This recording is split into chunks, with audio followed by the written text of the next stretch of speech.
forget about change. Texas Congressman Ron Paul wants to give government a complete overhaul. And he says that the Obama administration is wrong about everything, from fixing the economy to war in the Middle East. And here to tell us if he wants to make things right as president in 2012 is the author of Liberty Defined, Congressman Ron Paul. Thank you. Thank you very much. Now, you did vote. You did run for president in 1998 and 2008, yes? 88. 88. I have 98 here. 88 and 08. 88 and 08. Okay. So there are rumors you're going to run again this time. Are you going to? There. I've heard about those rumors. Did you start them? No, I think my son did. Rand Paul is his son, who is also. He does. I think he does a great job too.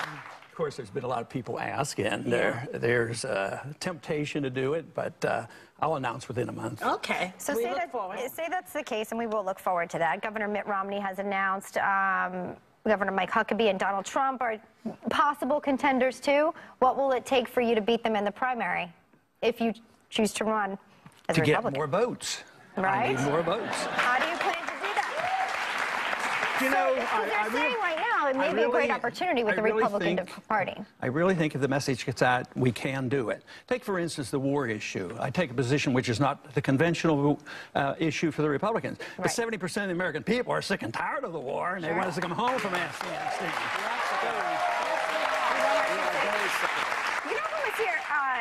Jesse Ventura was here, and he said if you run, he wants to be your running mate. Are you interested in having him do that?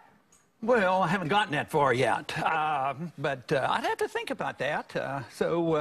No, I don't think it's legal to offer a position, you know, before you're nominated. You know, so you got to be careful. Is true. You have to be a little careful. You mentioned running for president, but Rand Paul, your son, you mentioned Rand before. He wants to run also. You'll be running against your son. How do you feel about that? Well, I don't think it's likely to happen. No. There's a little bit of discipline in the family. Give him a good beating.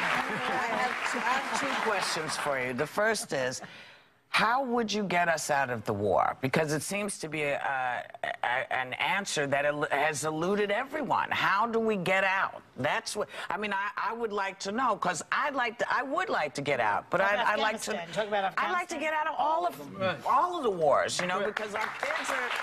But how? Do you have a?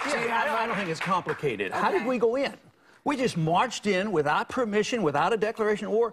So a good president would just march home. They would just leave. Well, you know, to be fair to you, you said this about George Bush's war in Iraq also. You're very consistent.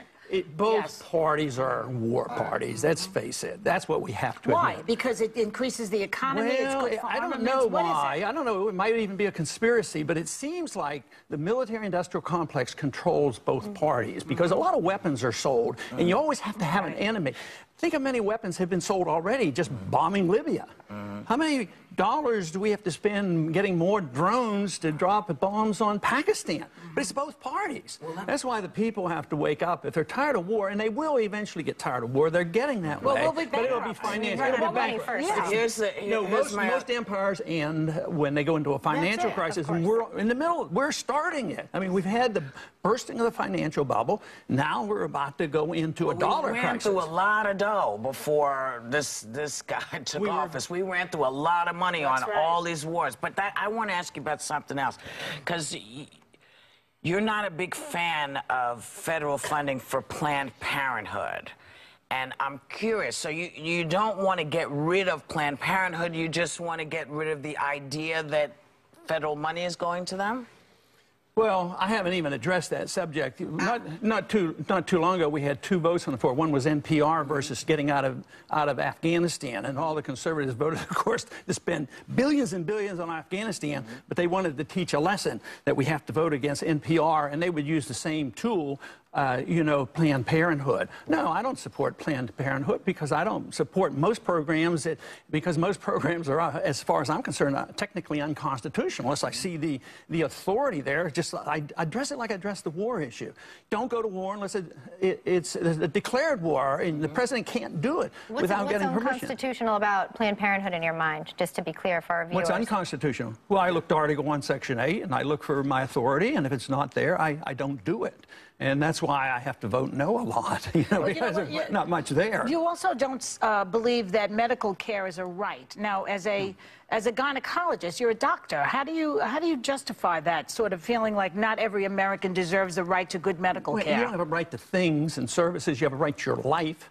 You have a right to your liberty. Yeah. And if you want good medical care, or if you want a healthy economy, you have to have a free market economy with sound money and good contract laws, and then there'll be great prosperity. But we have a system of corporatism now where business and governments are partners, and they rip us off, whether it's the military-industrial complex. In medicine today, both parties promote a form of medicine delivered by corporations, big drug companies, insurance companies, and that's why we have lousy care. So what do poor people do who have nothing? I mean, because it's, you know, are we... It is, and I'm truly compassionate about that, but I truly believe that they're more likely to get taken care of than have the bankruptcy of Medicaid and Medicare, which we're going to have, and we're not going to have care for anybody. Is that because but I of practice poor people? The poor, everybody's going to be poor. Nobody's going to get Medicare if the dollar. But right now, I'm talking about right now. Right now, well, we're leading to this problem. But I practiced medicine at a time when we had no Medicare and no Medicaid. And I worked in a Catholic hospital. I worked for three. I know, but the principle is important. I worked for $3 an hour, and I was satisfied. Nobody was turned away, but the church took care of them. Right. But when you don't have those services now, because it's wonderful. Yeah.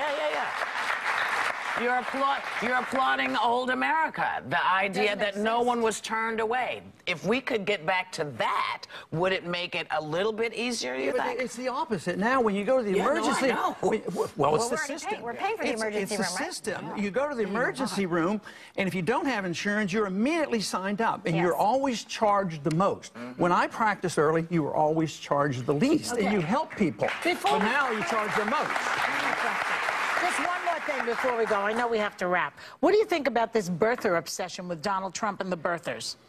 I don't know. I understand he has sent out some detectives to find out. Yeah, I haven't invested in any of that, so I guess I'll have to wait and see what he does. He's going to have to exhume Don Ho. Yes, exactly. Yeah, I guess he was desperate for an audience. Maybe. He got his audience. He got it. Congressman, we want to thank you for being here. Your book is a very interesting read. Thanks to Ron Paul. Members of our audience are going home with his new book, Liberty Defined. We'll be right back. Your son's